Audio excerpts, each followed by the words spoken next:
সন্মানীয় শিক্ষাগুৰু আৰু সন্মানীয় কৰ্মচাৰীসকল শিক্ষাগুৰুসকলৰ কাৰণে দৰকাৰী আৰু কৰ্মচাৰীসকলৰ কাৰণেও দৰকাৰী কিছুমান খবৰ মোৰ এইটো ভিডিঅ'ত জনাম তো আপোনালোকে শেষলৈকে ভিডিঅ'টো ভালকৈ চাব। প্ৰথমতে জনাই আছোঁ যে CRCC সকলৰ যি পৰীক্ষা সেই সম্পৰ্কীয় এটা গুৰুত্বপূৰ্ণ খবৰ আহিছে যে 23/7/2024 তাৰিখে ষ্টেট লেভেল সিলেকশ্যন কমিটিৰ এটা মিটিং হৈছিলে। তাত তাৰ মাইনোটছবিলাক দিয়া আছে। বিশেষকৈ সেই মিটিংখনত সিদ্ধান্ত লোৱা হৈছিল যে CRCC সকলৰ যি এপ্লাই হৈ গৈছে তেওঁলোকৰ পৰীক্ষাটো 25 আগষ্ট তাৰিখে অনুষ্ঠিত হ'ব। এইটো চাব পাৰিছে আৰু পৰীক্ষাৰ নিয়মাৱলীবিলাক কেনেকুৱা হ'ব চাওক। পৰীক্ষাটো হ'ব 25 আগষ্ট তাৰিখে আৰু 1 ঘণ্টা 1.5 ঘণ্টা সময় থাকিব পৰীক্ষাৰ ডিউৰেশ্যন আৰু 11টাৰ পৰা আৰম্ভ হ'ব আৰু 12:30 লৈকে চলিব পৰীক্ষা আৰু অবজেক্টিভ টাইপৰ কুৱেশ্যন থাকিব 50 নম্বৰৰ আৰু তাত ইণ্টাৰভিউ এটা হ'ব। যিসকলে পৰীক্ষাত ৰিটেন পৰীক্ষাত 20 বা তাতকৈ বেছি পাব তেওঁলোকে ইণ্টাৰভিউ বা বাইবা বছত উপস্থিত থাকিব লাগিব। The question paper for written test will be in English. তো এইটো মনত ৰাখিব, ইংলিছত থাকিব কুৱেশ্যন পেপাৰবিলাক। আৰু প্ৰাৰ্থীজনৰ লোকেল লেংগুৱেজৰ প্ৰফিচিয়েঞ্চি থাকিব লাগিব, অৰ্থাৎ লোকেল লেংগুৱেজ তেওঁ জনা হ'ব লাগিব। আৰু প্ৰাৰ্থীসকলে অৰ্থাৎ CRCC পৰীক্ষাৰ কাৰণে যিসকলে এপ্লাই কৰিছে তেওঁলোকে যিকোনো এটা ID প্ৰুফ লগত লৈ যাব লাগিব পৰীক্ষা দিবলৈ যাওঁতে। আৰু 30 মিনিট আগতে পৰীক্ষা হলৰ ৰুমবিলাক অপেন কৰি দিয়া হ'ব, তেওঁলোকে তাত উপস্থিত হ'ব পাৰিব। আৰু এটা গুৰুত্বপূৰ্ণ কথা যে তেওঁলোকে ব্লেক বা ব্লু বল পইণ্ট পেন লৈ যাব লাগিব পৰীক্ষা দিয়াৰ কাৰণে।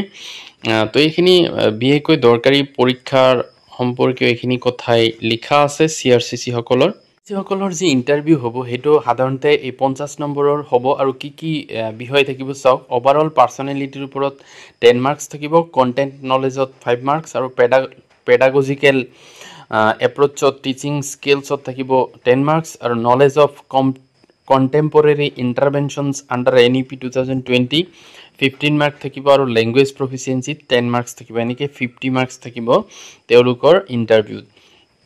তো এইটো আছিলে CRCC সকলৰ যি পৰীক্ষা সম্পৰ্কীয় গুৰুত্বপূৰ্ণ খবৰ। এইটো শিক্ষাগুৰুসকলৰ এটা দৰকাৰী খবৰ দিব ওলাইছোঁ ইয়াতে যে যিসকল শিক্ষাগুৰুৱে বিশেষকৈ DWৰ অধীনত কাম কৰি আছে, LP বা UP হওক, তেওঁলোকৰ যিসকলৰ 10 বছৰ কমপ্লিট হৈছে তেওঁলোকৰ ট্ৰেন্সফাৰ অৰ্ডাৰসমূহ HRMSত উপলব্ধ হৈছে বা বহুতৰ ওলাইছে। মই নিজে চাইছোঁ সেইকাৰণে খবৰটো দিছোঁ।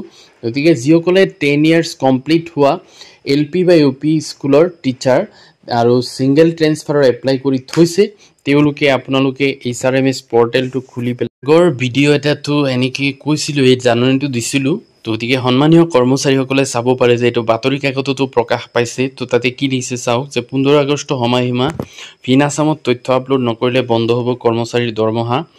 এইটো 7 আগষ্ট তাৰিখে ওলাইছে বাতৰিটো। অসম চৰকাৰৰ ফিনাছাম পৰ্টেলত নিজা সেৱা সংক্ৰান্তীয় তথ্য পাতি আপডেট নকৰা কৰ্মচাৰীৰ দৰমহা বন্ধ কৰিবলৈ বিত্ত বিভাগে চৰকাৰী প্ৰতিটো বিভাগৰ শীৰ্ষ বিষয়াক কঠোৰ নিৰ্দেশ দিছে। এই সন্দৰ্ভত বিত্ত বিভাগৰ আয়ুক্ত সচিব জয়ন্ত নাৰ্লিকাৰে প্ৰতিটো বিভাগৰ আয়ুক্ত সচিবসকললৈ অলপতে এক জৰুৰী পত্ৰ প্ৰেৰণ কৰিছে। পত্ৰখনত বিত্ত বিভাগৰ আয়ুক্ত সচিবগৰাকীয়ে উল্লেখ কৰা মতে প্ৰতিটো চৰকাৰী বিভাগৰ কৰ্মচাৰীসকলক ফিনাছাম পৰ্টেলত নিজৰ সেৱা সংক্ৰান্তীয় সকলো তথ্য আপডেট কৰিবলৈ বিত্ত বিভাগে সময়ে সময়ে নিৰ্দেশ দি আহিছে। তৎসত্ত্বেও একাংশ কৰ্মচাৰীয়ে নিজৰ তথ্য ফিনাছাম পৰ্টেলত আপডেট কৰা নাই। গতিকে যিসকল কৰ্মচাৰীয়ে নিজৰ তথ্য ফিনাছামত পৰ্টেলত আপডেট কৰা নাই সেইসকল কৰ্মচাৰী অহা 15 আগষ্টৰ ভিতৰত নিজৰ তথ্য আপডেট কৰাৰ যাৱতীয় পদক্ষেপ বিভাগসমূহৰ শীৰ্ষ বিষয়াই গ্ৰহণ কৰিব লাগে, অন্যথা তথ্য আপডেট নকৰা কৰ্মচাৰীৰ দৰমহা বন্ধ কৰি দিয়া হ'ব। তো এইটো এই সম্পৰ্কে এটা গুৰুত্বপূৰ্ণ অফিচিয়েল নটিছো ওলাইছিলে। গতিকে যিসকল